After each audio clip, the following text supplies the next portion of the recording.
नमस्कार, देश न्यूज देख रहे हैं आप और मैं हूं आपके साथ मनीष कुमार। लोकसभा चुनाव के चौथे चरण में 10 राज्यों और केंद्र शासित प्रदेश की करीब 96 सीटों पर मतदान लगातार जारी है।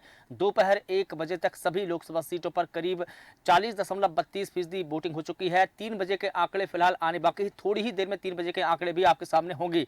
सबसे ज्यादा पश्चिम बंगाल में 51.87% मतदान हुआ है। सबसे कम जम्मू कश्मीर में 23.57% मतदान हुआ है। इसके अलावा आंध्र प्रदेश की विधानसभा चुनाव में 40.26% और ओडिशा विधानसभा के फर्स्ट फेज में 49.30% वोटिंग हो चुकी है। और इस चरण में 96 सीटों पर 1717 उम्मीदवार मैदान में है, जिसमें से 1540 पुरुष और 170 महिला उम्मीदवार चुनावी मैदान में है। इन उम्मीदवारों की किस्मत का फैसला 10 राज्यों के 17.70 करोड़ मतदाता कर रहे हैं। चौथे चरण में सबसे ज्यादा बीजेपी की प्रतिष्ठा दांव पर लगी है, क्योंकि पिछले चुनाव में करीब आधी सीटों पर वो जीतने में कामयाब रही है। कांग्रेस 2 चुनाव से दहाई का अंक भी क्रॉस नहीं कर सकी है और इस तरह से बीजेपी को अपनी सीट बचाए रखने और कांग्रेस को अपनी सीटें बढ़ाने की चुनौती है। और इस चरण की वोटिंग के साथ ही देश के 18 राज्य और 4 केंद्र शासित प्रदेशों में लोकसभा चुनाव पूरी तरीके से खत्म हो जाएगा। मध्य प्रदेश में भी आज लोकसभा चुनाव खत्म हो जाएगा। इसके साथ ही देश की कुल 543 सीटों में से 379 सीटों पर भी चुनाव पूरे होंगे और आगे के 3 चरणों में सिर्फ 163 लोकसभा सीटों पर ही सियासी दलों का इम्तिहान होगा। और यूपी की अगर बात करें तो आज यूपी की 13 लोकसभा सीटों पर मतदान हो रहे हैं, लेकिन क्या है वहां का सियासी समीकरण। हमारे साथ में कुछ संवाददाता हमारे साथ में जुड़े हैं। सबसे पहले परिचय करवा देता हूं। विपिन शर्मा उन्नाव से तमाम जानकारी देंगे, सुनील कुमार कानपुर से तमाम जानकारी देंगे। इसके अलावा नीतीश अग्रवाल लखीमपुर खीरी से हमारे साथ में जुड़े हैं। विपिन शर्मा के पास सबसे पहले जाना चाहूंगा। विपिन शर्मा, उन्नाव में इस वक्त कितनी वोटिंग हो चुकी है और क्या कुछ वहां के सियासी समीकरण है? देखिए, साफ तौर से बता दें कि अगर वोटिंग की बात करें कि 1 बजे के आसपास की जो वोटिंग है करीबन 38% के आसपास वोटिंग हो चुकी है। और उन्नाव के समीकरण की बात करें, उन्नाव लोकसभा सीट जो है सबसे हॉट सीट मानी जाती है। बिल्कुल। और उन्नाव लोकसभा सीट में 6 विधानसभा है और 6 विधानसभा में भाजपा के विधायक हैं। और साथ ही सांसद की बात करें तो भी 2 बार थे साक्षी महाराज भाजपा से सांसद रहे, और इस बार फिर सांसद भाजपा साक्षी महाराज तीसरी बार मैदान में। तो हालांकि जो गठबंधन की बात की जाए तो गठबंधन से जो प्रत्याशी है अन्नू टंडन भी तीसरी बार मैदान में है। तो कह सकते हैं जो मुकाबला है इस बार कांटे की टक्कर गठबंधन और बीजेपी के बीच में देखने को मिल रही है। लेकिन इस बार वहां के वोटरों के मन में क्या है? मतदाता किन मुद्दों को लेकर की वोटिंग कर रहे हैं? उनके चुनावी जो मुद्दे हैं वो क्या कुछ रहे हैं? विकास के मुद्दे रहे हैं या क्या कुछ और है? वो भी बताने का यहाँ पर जरूरी हो जाता है, क्योंकि हम सुबह से देख रहे हैं कि जो युवा मतदाता है, महिला मतदाता है, बड़ी संख्या में वोटिंग करने पहुंच रहे हैं। देखिए मनीष, साफ तौर से बता दें कि जो मतदाता है तो उसे पर राम मंदिर लेकर भी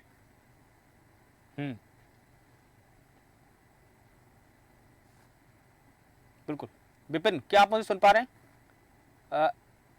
लगता है तकनीकी समस्या के चलते विपिन से संपर्क नहीं हो पा रहा है। सुनील कुमार जी, मैं आपके पास में आना चाहूंगा। कानपुर का इस वक्त क्या कुछ समीकरण है? वहां पर अभी तक कितनी फीसदी वोटिंग हो चुकी है? जी बिल्कुल मनीष जी, आपको बता दें कानपुर की अगर बात करें तो कानपुर का एक बजे का जो प्रतिशत वोट आया था वो 33.79% आया था कानपुर नगर का। उसके बाद में अकबरपुर लोकसभा क्षेत्र की बात करें तो यहाँ पर लमसम 38.2% का ये प्रतिशत आया था। उसके बाद में बात करें कानपुर की तो कानपुर 10 विधानसभा कानपुर नगर में है और कानपुर लोकसभा अकबरपुर की बात करें तो यहाँ भी 10 विधानसभा है। दोनों को मिलाकर यहाँ पर लमसम 20 प्रत्याशी है जो चुनावी मैदान में है। और बात करें कानपुर नगर की तो यहाँ पर जो बीजेपी से है रमेश अवस्थी है जो बीजेपी प्रत्याशी है। उसके बाद जो गठबंधन प्रत्याशी है वो कांग्रेस से इस समय आलोक मिश्रा है। और उसके बाद में जो बसपा से है वो कुलदीप भदौरिया जी है। तो यहाँ पर तीनों में त्रिकोणीय लड़ाई देखने मिली। उसके बाद में हम इस समय जहाँ पर खड़े हैं ये है सीसम विधानसभा क्षेत्र है। यहाँ पर जो मुस्लिम बाहुल्य क्षेत्र है यहाँ पर कुछ वोटरों से भी मैंने बात किया है तो उनका यही कहना है कि इस समय परिवर्तन की लहर है, क्योंकि मोदी सरकार से लोग खुश नजर नहीं आ रहे तो इसलिए परिवर्तन की लहर है और लोग परिवर्तन की तरफ जा रहे हैं। वही लेकिन सुनील अकबरपुर क्षेत्र लेकिन सुनील, ऐसे समय में मतदाताओं का ये रुझान कि जब पूरे उत्तर प्रदेश में जब राम मंदिर का उद्घाटन हुआ, राम मंदिर का लोकार्पण हुआ और भगवान श्री राम वहां पर विराजे, तो एक तरीके से देखा जा रहा था कि पूरे उत्तर प्रदेश में इस बार बीजेपी सबसे ज्यादा सीटें जीतेगी। जिस प्रकार से हमने प्रधानमंत्री नरेंद्र मोदी का भी वो इंटरव्यू सुना, पढ़ा, उनके जो टिप्पणी थी इस मसले को लेकर। उन्होंने कहा कि इस बार का जो चुनाव है वो ऐतिहासिक होने जा रहा है। करीब 80 लोकसभा सीटों में से हम ऐतिहासिक जीत दर्ज करने जा रहे हैं। लेकिन इसी बयान को अगर हम मतदाताओं के मन की बात से अगर कंपैरिजन करें तो कहीं ना कहीं ये बयान बहुत बड़ा होगा, क्योंकि आपने कहा कि मतदाता इस बार बदलाव की बयान को लेकर की वोटिंग कर रहे हैं। तो राम मंदिर का जो मुद्दा है, क्या राम मंदिर का जो मुद्दा है वो मतदाताओं के मन में नहीं था? देखिए बिल्कुल प्रधान, अगर बात आपको बताएं तो प्रधानमंत्री जो कहते हैं कि राम मंदिर मुद्दा है, उसके बाद में बेरोजगारी मुद्दा है, मुद्दे तमाम है। यहाँ के जो वोटर है, वोटर भी कहते हैं राम मंदिर एक मुद्दा नहीं, क्योंकि राम मंदिर से हमारा परिवार चलने वाला नहीं, और राम मंदिर से हम ऐसा नहीं कर सकते कि हमारे जो बच्चे हैं जो दर दर भटक रहे, ना तो नौकरियां हैं, ना तो इनको खाने को है, शायद इससे कुछ हमें लाभ मिल सके। तो राम मंदिर एक मुद्दा अलग हो गया, मगर मुद्दा विकास का है। यहाँ की जो जनता है, कानपुर की जनता जागरूक है, पढ़े लिखे, वो यही कहती है कि मंदिर मस्जिद में जो नरेंद्र मोदी जी की बात करें या बीजेपी सरकार की बात करें, मंदिर मस्जिद में लटका रहे, मगर यहाँ पे जो जनता है, जनता जागरूक हो चुकी है, मंदिर मस्जिद में जाने वाली नहीं है, क्योंकि जनता को चाहिए रोजगार। रोजगार नहीं है, और रोजगार के साथ साथ में जो प्रधानमंत्री के तमाम ऐसे दावे हैं वो जुमले साबित होते हैं। तो जो कानपुर की जनता है पूरी तरीके से परिवर्तन की तरफ है। बिल्कुल बिल्कुल ठीक है। इसी के साथ में विपिन शर्मा जी, क्या आप सुन पा रहे हैं? विपिन शर्मा जी, क्या आप मुझे सुन पा रहे हैं?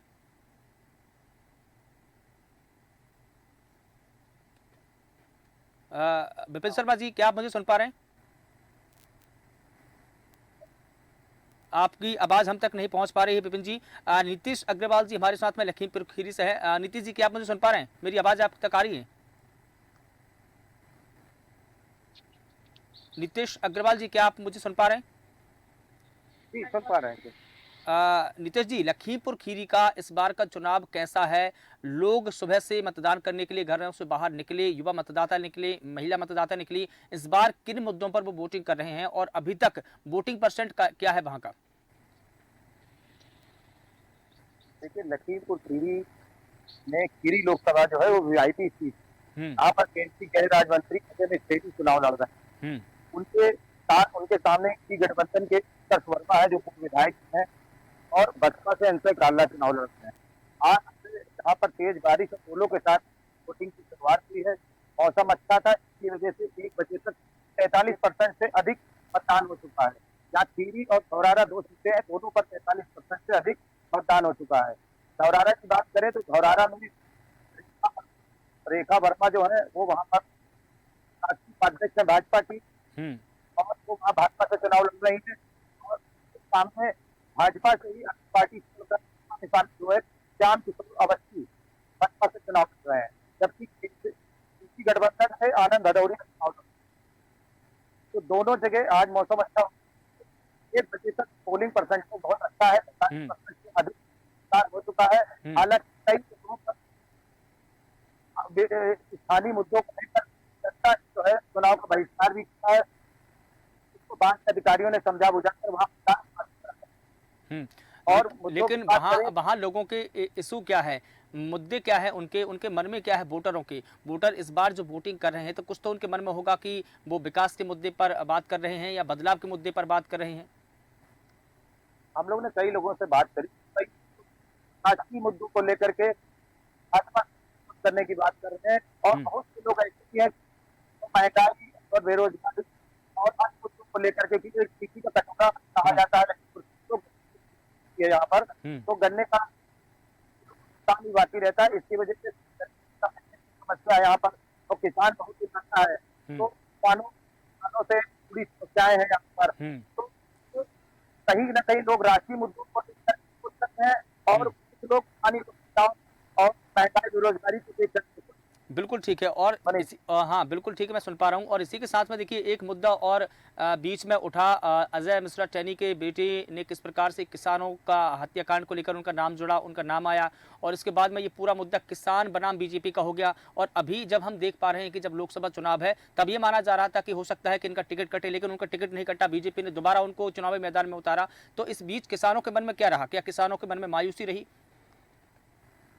किसानों के मन में कांड हुआ था, इसको हर यहाँ की जनसभाओं में उठाया रहे, और चाहे मायावती सभी ने यहाँ पर इस पहलू को उठाया कि किसानों को उन्होंने किसानों से अपील भी विरोध करें या इनको वोट का जवाब दें, लेकिन कहीं ना कहीं किसानों में विरोध तो है, लेकिन ये किसानों का वोट नहीं जा रहा है। किसानों को वोट जा रहा है, लेकिन कहीं से विरोध भी है, कहीं ना कहीं जहाँ तरफ है कि सिख जो मतदाता है वो कहीं ना कहीं वोट नहीं देगा, वो कहीं ना कहीं इंडी गठबंधन को या जो भाजपा को प्रत्याशी को वोट देगा। बिल्कुल लेकिन बिल्कुल ठीक है। और इसी के साथ देखिए मध्य प्रदेश के खंडवा लोकसभा सीट पर भी मतदान हो रहे हैं।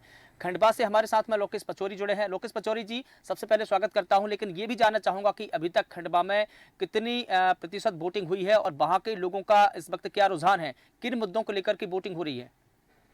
नमस्कार मनोज जी। जी बिल्कुल।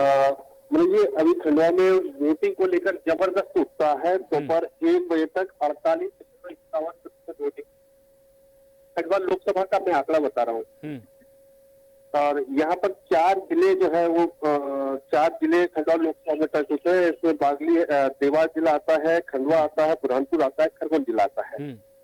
इसमें कुल जो है वो अभी 1 बजे तक का जो आंकड़ा आया प्रशासन द्वारा जारी किया गया है उसमें 48%। बिल्कुल। मौसम बहुत अच्छा था। लगभग 1 घंटा पूर्व से जो है वो सूरज थोड़ा सा तपन हुई है। उसके पहले जो है वो मतदान में उत्साह बहुत तेजी से दिखाई दिया था। बिल्कुल ठीक है लोकेश, लेकिन इस प्रकार से अगर लोकसभा 12 बजे। बिल्कुल ठीक है लोकेश, अगर हम खंडवा लोकसभा सीट का अगर सियासी समीकरण देखें तो ये कहीं ना कहीं बीजेपी का गढ़ माना जाता है, क्योंकि इससे पहले जो बीजेपी के दिग्गज नेता माने जाते थे नंद कुमार सिंह चौहान यहाँ से सांसद रहे। जब उनका देहांत हुआ तो उसके बाद में ये सीट पर फिर बीजेपी ने कब्जा किया। ज्ञानेश्वर पाटिल अभी फिलहाल यहाँ पर सिटिंग MP है।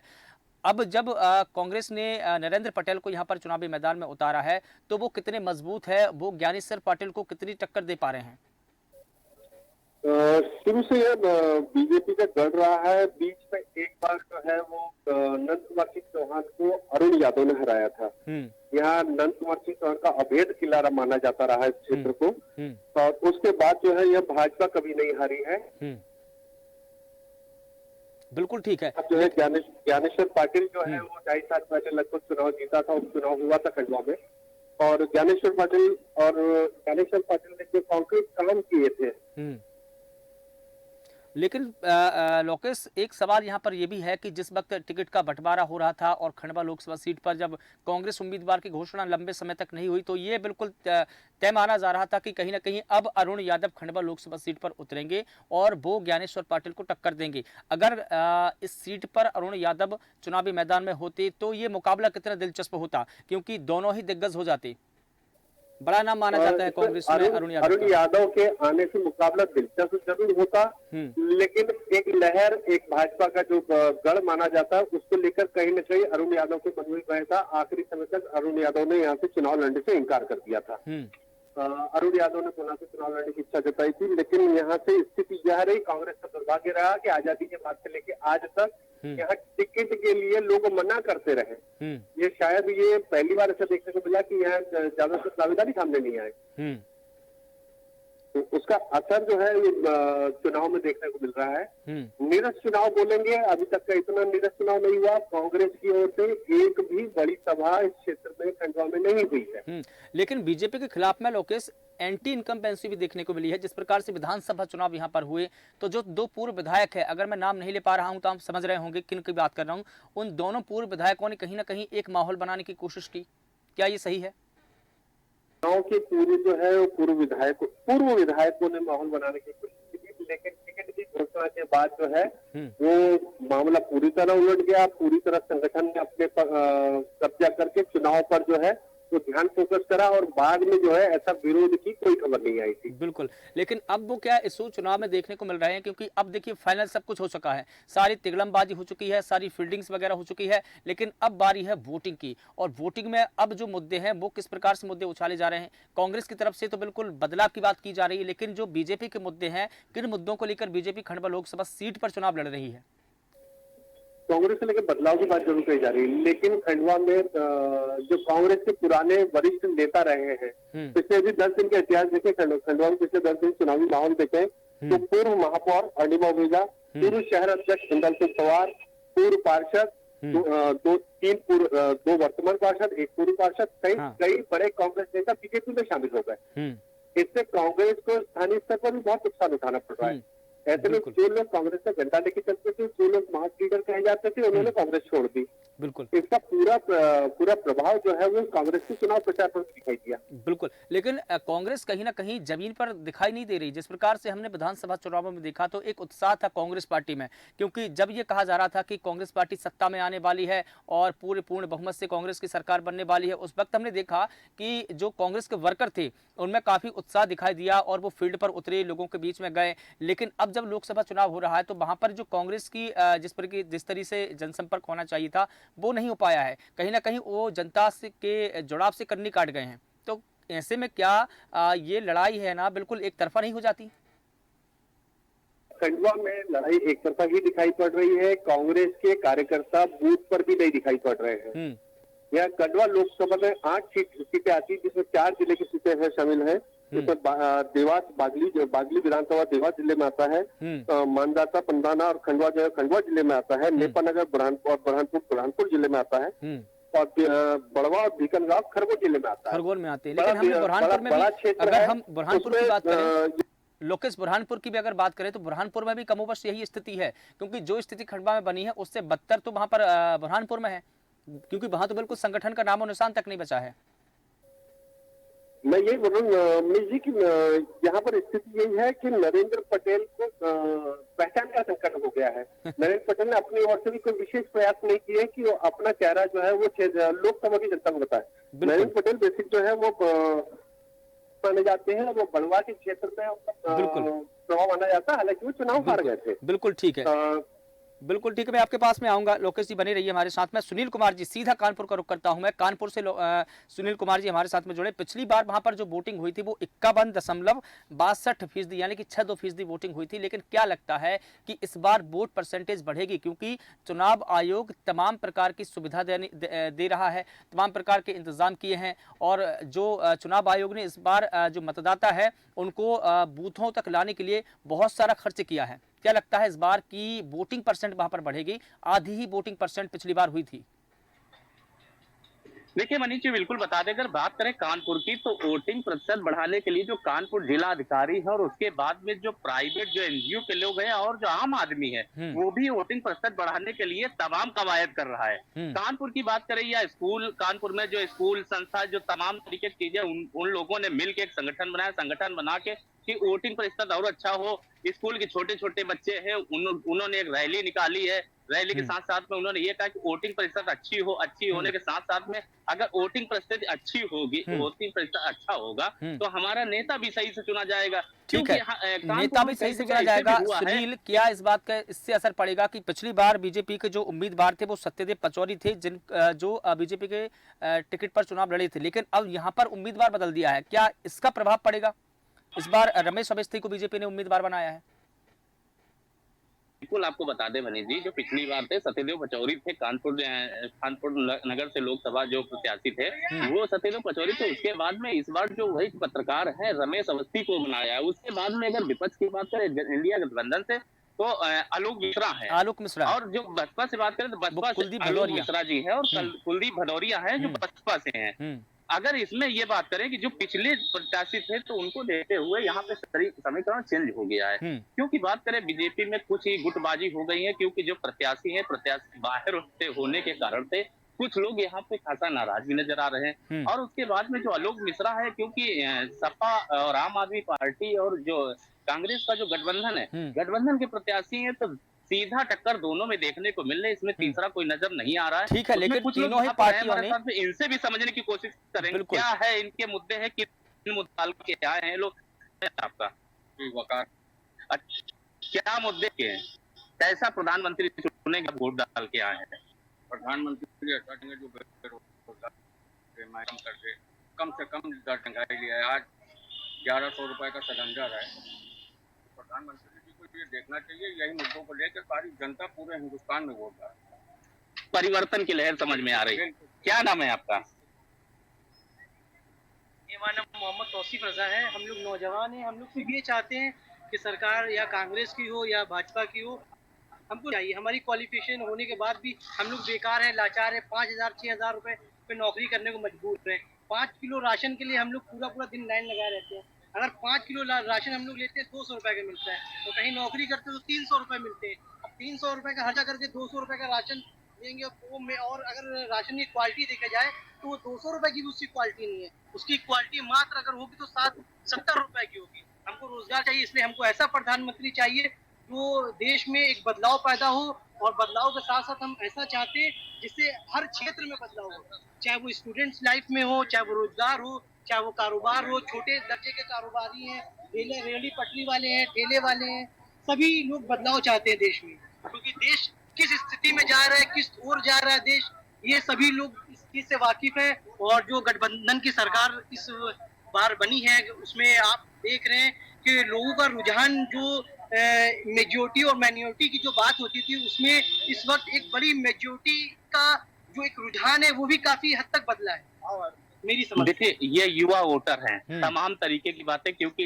इन्होंने जो नेता चुना है और वोट डाल के आए हैं, तो उन्होंने तमाम अपने पक्ष रखे हैं। इन्होंने ये कहा कि जिस तरीके बेरोजगारी फैली है भारत देश में, बेरोजगारी खत्म है, प्रधानमंत्री कोई बने, मगर मेन मुद्दा बेरोजगारी का है। बिल्कुल, जो शिक्षा, बेरोजगारी खत्म हो तो बेरोजगारी, ये जो स्वास्थ्य, नौजवान कहीं न इधर-उधर कहीं भटक रहे। बिल्कुल, कहीं न कहीं ये 3 मुद्दे लोगों के ज़हन में है। लोग भी सोचते हैं कि कहीं न कहीं हमारे मुद्दे पर बात हो। अंतिम टिप्पणी मैं चाहूँगा विपिन शर्मा, शॉर्ट टाइम में। क्या आप मुझे सुन पा रहे हैं विपिन जी? जा रही है। बिल्कुल विपिन जी, जिस प्रकार से बीजेपी ने तीसरी बार साक्षी महाराज को यहां उम्मीदवार बनाया, साक्षी महाराज के कई बयान हमने सुने हैं, विवादित भी रहे हैं और कई जो है वो हिंदुत्व को लेकर भी रहे हैं। क्या लगता है इस बार उनके बयानों से कुछ जो वोटर हैं उन पर कुछ फर्क पड़ेगा?